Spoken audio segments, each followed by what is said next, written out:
নমস্কার। আশা করি আপনারা সবাই খুব ভালো আছেন।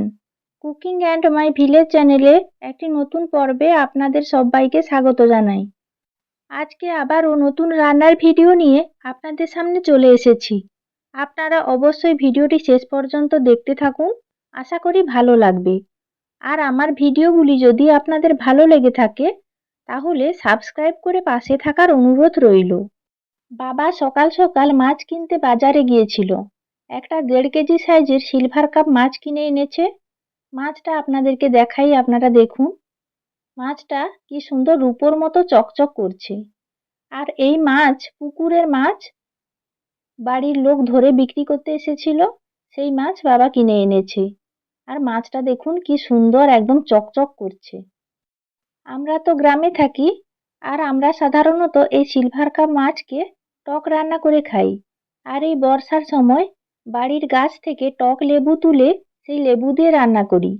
তবে আজকে আমি এই মাছের ঝাল রান্না করব। আপনারা ভিডিওটি অবশ্যই শেষ পর্যন্ত দেখতে থাকুন। এবার আমি মাছটা কেটে নেব। আর মাছ কেটে ধুয়ে নিয়ে আর রান্নার সব জোগাড় করে নিয়ে আপনাদের সামনে ফিরে আসছি। কিছু সময় পর মাছ কেটে ধুয়ে নিয়ে ফিরে চলে এসেছি। আর এই 3 পিস মাছ দিয়েই আজকে ঝাল রান্না করব। আর বাকি মাছ দিয়ে অন্য রান্না হবে। এই সিলভার কাপ মাছটা মোটামুটি বড় আছে, তাই এই মাছের ঝাল রান্না করে খেতেও বেশ ভালো লাগে। মাছের মধ্যে দিয়ে দিলাম পরিমাণ মতো লবণ। আর এবার দিয়ে দিচ্ছি পরিমাণ মতো হলুদ গুঁড়ো।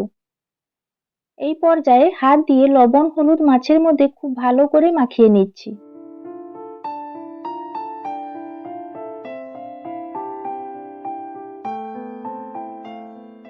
মাছে খুব ভালো করে লবণ হলুদ মাখিয়ে নিয়েছি।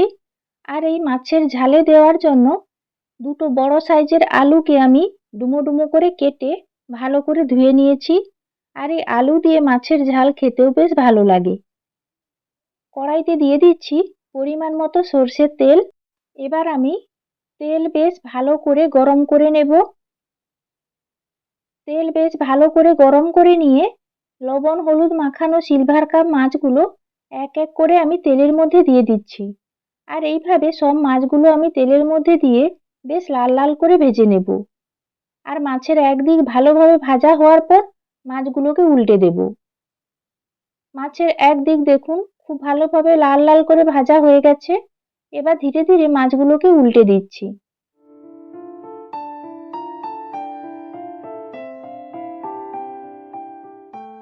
মাছের দুই দিক খুব ভালোভাবে ভাজা হয়ে গেছে, এবার তুলে নিচ্ছি। আর মাছ ভাজা তেলের মধ্যে ডুমো ডুমো করে কেটে ধুয়ে রাখা আলুগুলো দিয়ে দিলাম। আর আলুগুলোকে আমি কষিয়ে নেব তেলের মধ্যে, তারপর ঝোল রান্না করব। তাহলে ঝোলের স্বাদ বেশ ভালো হবে। আলু কষানো হতে থাক। এবার আমি একটা মশলা তৈরি করে নেব। তার জন্য বাটিতে কিছুটা সাদা সর্ষে মসৃণ করে বেটে নিয়েছি। এবার এর মধ্যে দিয়ে দিচ্ছি পরিমাণ মতো হলুদ গুঁড়ো। ঝালের জন্য দিয়ে দিচ্ছি লাল লঙ্কার গুঁড়ো। আর এই মশলার মধ্যে আমি দিয়ে দিচ্ছি পরিমাণ মতো লবণ। লবণ একসঙ্গে দিয়ে মাখিয়ে নেব। এবার বাটিতে আমি অল্প কিছুটা জল দিয়ে দিলাম। এবার সবকিছু খুব ভালো করে মিশিয়ে নিচ্ছি। এইভাবে মশলা তৈরি করে সিলভার কাপ মাছের ঝাল রান্না করলে স্বাদ দারুণ হয়। আপনারাও এইভাবে মশলা তৈরি করে এই মাছ রান্না করবেন। কথা বলতে বলতে এদিকে দেখুন আলুগুলো খুব ভালোভাবে কষানো হয়ে গেছে। আর আলুগুলোর কালারও চেঞ্জ হয়ে গেছে, বেশ লাল লাল হয়ে গেছে। এবার তুলে নিচ্ছি। এই পর্যায়ে একই তেলের মধ্যে দিয়ে দিলাম কালো জিরে আর কাঁচা লঙ্কা ফোড়ন। এইভাবে ফোড়ন দিলে রান্নার গন্ধটা খুব ভালো হয়। আর দিয়ে দিলাম পেঁয়াজ বাটা। দিয়ে দিচ্ছি একটা বড় সাইজের টমেটো কুচি করে। এবার পেঁয়াজ ও টমেটো খুব ভালো করে নাড়াচাড়া করে কষিয়ে নিচ্ছি।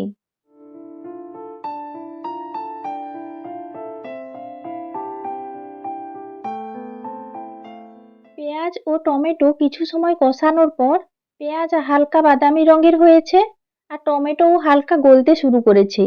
এই পর্যায়ে আমি জলে গুলে রাখা মশলাটা দিয়ে দিলাম।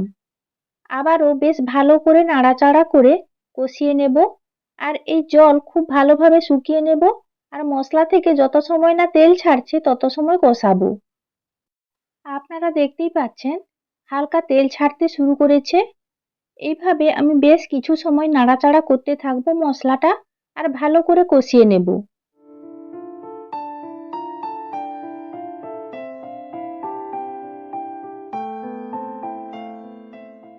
মশলা থেকে খুব ভালোভাবে তেল ছেড়ে গেছে। এই পর্যায়ে আমি দিয়ে দিচ্ছি পরিমাণ মতো জল। খুব বেশি জল দেব না, মাখা মাখা ঝাল হবে।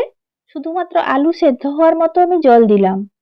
জল দিয়ে আবারও বেশ ভালো করে নাড়াচাড়া করে দিচ্ছি।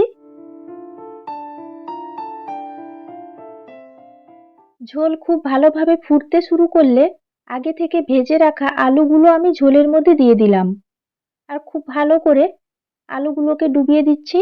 আর এই পর্যায়ে 10 মিনিট আমি ঢাকা লাগিয়ে ঝোল ফুটিয়ে নেব ভালো করে। প্রায় 10 মিনিট হয়ে গেছে, ঢাকনা খুলে নিলাম আর ঝোল খুব ভালোভাবে ফুটে গেছে আর আলু প্রায় সেদ্ধ হয়ে এসেছে আর একটু সেদ্ধ হতে বাকি আছে। এই পর্যায়ে নাড়াচাড়া করে আর একবার ওপর নিচ করে দিলাম আর ভেজে রাখা সিলভার কাপ মাছগুলো ঝোলের মধ্যে দিয়ে দিচ্ছি। এক এক করে মাছগুলো ঝোলের মধ্যে দিয়ে দিলাম আর মাছ দেওয়ার পর মাছগুলোকে ঝোলের মধ্যে ভালো করে ডুবিয়ে দিচ্ছি। আর এই পর্যায়ে আবারও আমি 5 মিনিটের জন্য ঢাকা লাগিয়ে দেব, তাহলে আলু যেটুকু সেদ্ধ হতে বাকি আছে সেদ্ধ হয়ে যাবে। প্রায় 5 মিনিট হয়ে গেছে, ঢাকনা খুলে নিচ্ছি আর মাছের ঝাল খুব ভালোভাবে ফুটিয়ে নিয়েছি আর আলু মাছ সবকিছু খুব ভালোভাবে সেদ্ধও হয়ে গেছে। মাছের ঝালের কালারটাও খুব ভালো এসছে আর ঝোল অনেকটাই কমে গেছে, বেশ মাখো মাখো হয়েছে। আর সিলভার কাপ মাছের ঝাল এইভাবে মাখো মাখো করে রান্না করলে খেতে বেশি ভালো লাগে, পাতলা ঝোল অতটা ভালো লাগে না। আর দেখুন সিলভার কাপ মাছের সর্ষে বাটা দিয়ে ঝাল রান্না হয়ে গেছে। একটা বাটিতে আমি ঢেলে নিয়েছি। আর আপনারাও বাড়িতে এইভাবে সর্ষে বাটা দিয়ে সিলভার কাপ মাছের ঝাল রান্না করুন। এই সিলভার কাপ মাছের ঝাল দেখতে যেমন লোভনীয় হয়, খেতেও কিন্তু দুর্দান্ত লাগে। আর এই লোভনীয় স্বাদের সিলভার কাপ মাছের ঝাল রান্নার ভিডিওটি আপনাদের যদি ভালো লেগে থাকে তাহলে লাইক, শেয়ার ও কমেন্ট করে পাশে থাকার অনুরোধ রইল। আর অবশ্যই সাবস্ক্রাইব করবেন।